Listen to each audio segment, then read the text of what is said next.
Hey everyone, so I have both of the belts that T-Rex Arms now sells, the Orion and the brand new Speed belt, which I got shortly after they dropped it. So I thought I would share my thoughts. I haven't seen any videos on YouTube yet where someone goes over both of them.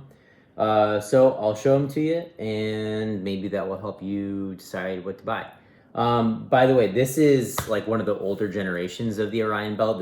Might be like the 2.0, maybe even like the 1.0. I think they're on like 4.0 now. So just from looking at it on the website, I could tell a couple differences, which I'll point out. It looks like they solved one of the biggest things that I found annoying. But to start off, so this is the T-Rex Arms Orion, an old version of it. It's a two-piece belt, which usually means competition style, where there is a female Velcro belt that goes through your belt loops, and then the actual belt, what you would think of as the belt itself, wraps around the outside of that. It has male Velcro on the inside. That actually is the case with the Speed belt, where it's a competition style belt. But it's not the way it is with this type of two-piece belt. What this is there is an outer belt, which is this webbing, this thick padded inside, and then an inner belt, which is this right here. And this actually feeds through the outer belt, which is more like a sleeve than a belt, I suppose. So the inner belt is really what is clipped around your waist with the Cobra buckles there. And the outer belt is threaded. What the inner belt is threaded through, and it's what has the molly. It's what's going to carry all the gear that you decide to mount onto it. So the way you see the belt is how I ran it, kind of. This is a Safariland, something from the 7000 series ALS. I don't use this anymore. I use this 6354DO and the T-Rex Arms medkit. Both of those used to be on this. So I had the medkit filling up the back space, but I have the S-Tac Kaiwi double pistol pouch, and then a single rifle pouch, and then cat tourniquet in a holder that I think is from Fieldcraft. I don't remember. All I remember is that it was a real bitch to get on there, and it is never going to come off for the rest of forever unless I feel like cutting it off, because that's how difficult it was to put on. It's not coming off, and that's probably through my own stupidity more so than a design flaw. So the biggest things that I like about this belt are the inside is actually a really nice non-slip material. Since this doesn't feed through belt loops or anything like that, I was really afraid that it was going to mess around. That's also kind of why I got it. I had this stupid idea in my head that this was going to be like, oh, my quick reaction belt, like bump in the night, you have the time to grab more than just your pistol to take with you. What do you grab? Oh, well, I could slap on this whole belt. It'll have medical. It'll have support for my pistol or rifle. But that's just kind of a dumb idea. And if you really had time to do shit like that, then it's you could put on something that has an uncomfortable inside like male Velcro. But this served its purpose for me for a long time. This is my first like real range belt. I've had competition. I have like actual Safariland competition belt, but I haven't used it in a while. The Speed belt over there that I'll talk to really helps bridge the gap between this and like a full-on competition rig. But it's a non-slip interior, and one thing that I do like is it does have these tabs on the inside. So if you want, you could feed these through your own regular belt that you're wearing, like whatever belt you would normally EDC with. You don't need a specialized internal belt. You can feed those through them. It's kind of a pain in the ass. It helps to do it if you have like nothing in this, like no loaded magazines, no guns, that it's light. Or I would, since I had the med kit on the back, I would like lean up against the back of my car and let the med kit kind of rest on it, because the thing has to be unbuckled as you sort of feed it through. So I would loosen my pants belt, put this on, unclip this, tie it around at least one side. Usually I would tie the side with the mags down, and then I would allow the thigh strap to kind of hold things on the holster side in place. And then once they were strapped in, I would tighten my pants belt, then I would tighten this belt down, and then I was good to go. So yeah, like I said, it served its purpose. It was a good outer belt without being super bulky, which I like. It carries the stuff I needed to well enough. The things that I didn't like, and this is what T-Rex Arms looks like they've fixed in the past, these laser cut like molly webbing panels, you can see that like there are 2 squares, and for each pair of squares on either side, it will have a slot in the webbing that is actually big enough for you to feed the belt through.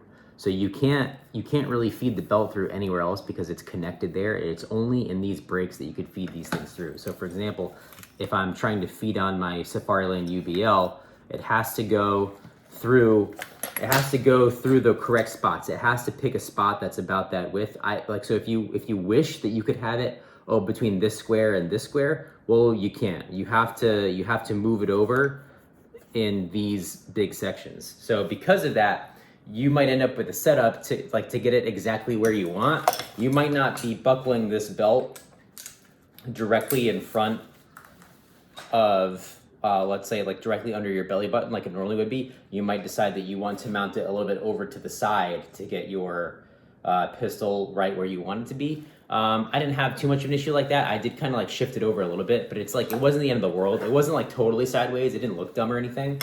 But it was, it was just kind of so-so. I wasn't a huge fan of it. All the stuff that's on here, except for the Fieldcraft tourniquet holder and the holster, I got from T-Rex Arms. I'm pretty down with their message and everything, even if you don't like the skinny jeans guy. So I liked the idea of buying everything from them.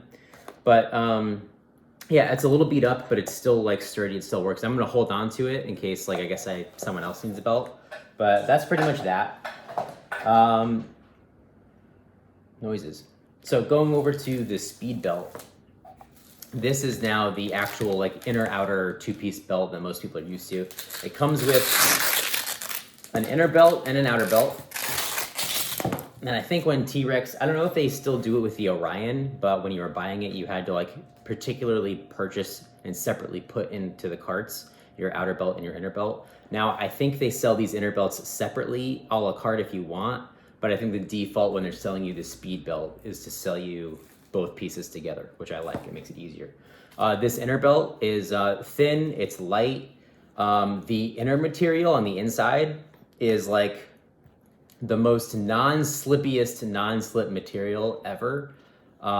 When you have it up against like your jeans or your pants, like whatever pants you're wearing, it does not like to move at all, which is great because you're going to be mounting a pistol holster to it, but it's so good at being non-slip that it's almost frustrating to tighten it around yourself because, as you're trying to tighten it to get it to slide through your loops, it's like, it doesn't want to budge. So it's a little bit of a labor of love to put it on, which is probably the only reason I'm not EDCing this belt.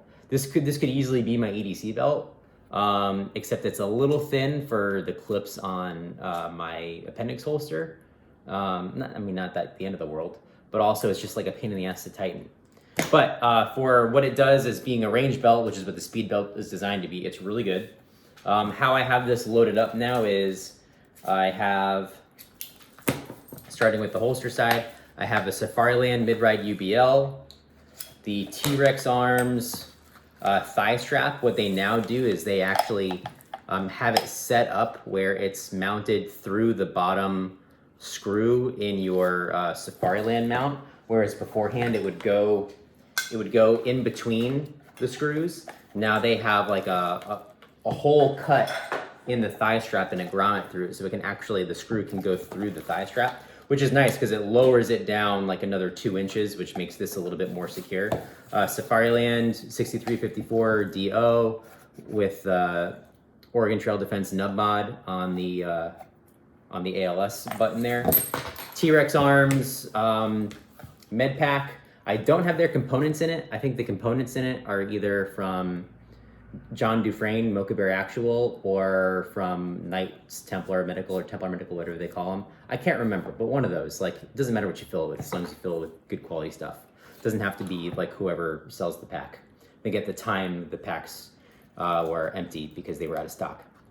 I still have a rifle mag S-Tac Kaiwi, and then the pistol mags are all T-Rex Mars carriers. I liked the idea of going to Kydex, whereas before I had the S-Tacs for everything. I like the Kydex for the pistol, especially because with the tech lock, I can cant this front mag. The reason why I really like keeping the S-Tac for the rifle is because it's actually like kind of flexible enough that in a pinch, like if I'm shooting a USPSA match, I can stick 2 pistol mags in here, whereas I'm not sure if I'd be able to do that if I got the Mars rifle carrier. So just as fast as I imagine Kydex only would be for the rifle, but having the hybrid is nice because I can stick the 2 pistol mags in it in a pinch, so I could have 5 mags on me plus 1 in the gun, which I don't really need that many that often, but it's nice to have. Things that I like about it are that the molly is, and you know all this if you watch Lucas's video, the molly is on the inside of the Velcro. So if you molly anything to it, like the malice clips for the S-Tac, they're actually going around the whole belt. So if the molly was on the outside, it would just kind of be hanging off of that molly. Whereas now it's like the molly is just sort of retaining it on the inside. It's actually like the malice clips are wrapped around the whole belt, which is really nice. These Blade Tech locks, you can kind of slide them around back and forth, which is sort of a blessing and a curse. It's nice because if it turns out that you mount them a little bit too close together, especially if you have a canted mag and they would bump into each other, you can just kind of pull them apart a little bit. You can sort of adjust things on the fly. And then if you have like Velcro mounted to them like I do, because T-Rex sells these, then they're pretty much in place once this gets stuck onto your inner belt. But the downside is that you can still kind of shift them around. Will it be enough to make a difference? I really don't think so. So overall, I think this is a big improvement. I can't really see a reason why I would choose this Orion over this. Like maybe over the pants is like really your style. Like over the pants, over the shirt, like a complete over belt. I find that things are a lot more secure and a lot more profile when you use a 2-piece belt system like this. I've only taken it to the range once. Everything was fine, and I don't really do a whole lot of outside the waistband shooting because I'm not a cop and I'm not in the military. So most of what I do is from appendix. But this is super nice. I do always have a belt with me because I carry my medical on here. So anytime I go shooting, like even if I'm not gonna wear this, I'll pull it out of my car and stick it next to wherever I'm shooting so that I have access to like at least 2 tourniquets all the time and all the other stuff that's in here. There's something else. Oh yeah, so the way that this secures in the front is with this buckle here, this little guy, and then the tightening, get rid of this little extra belt keeper. The tightening is done with this guy here. So if this thing barely fits you, you will have a lot of space that's like this. So I recommend getting like the larger belt. I think on their website it says if you're between, it gives you like the belt sizes and you need to actually measure yourself. So either like get a flexible measuring tape or like take a rope and put it through your belt loops and then measure how long that rope is against like an actual tape measure. You really need to measure it because if you use your pant size, like you're screwed.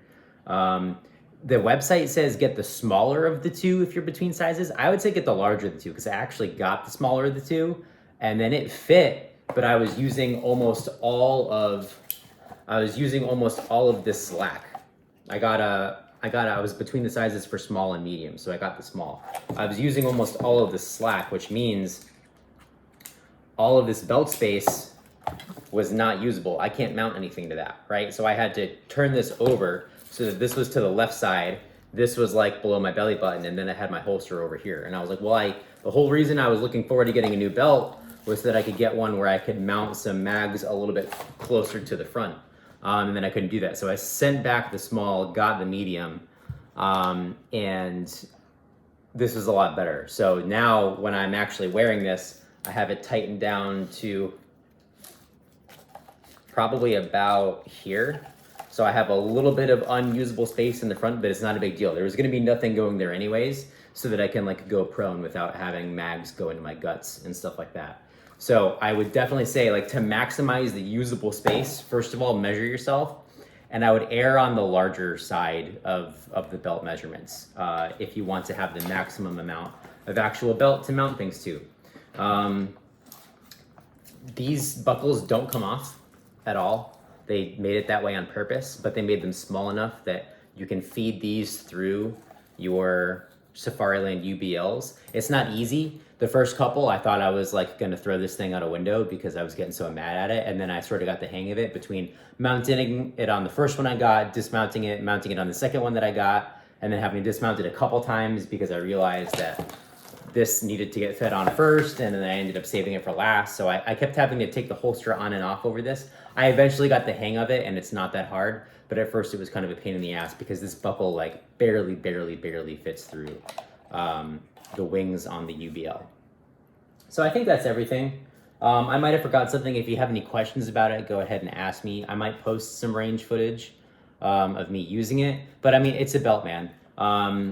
And I didn't just buy this because it was new. I was on the market for one of these already before this came out, which might tell you a little something about how I felt about this. I was very ready to move on from this. I wanted an inner outer belt. I was like this close to pulling the trigger on a Faro Concepts bison belt for like a long time until this came out, and then Lucas posted his video where he kind of compares them. He mentioned how the Faro Concepts is a little reflective under night vision.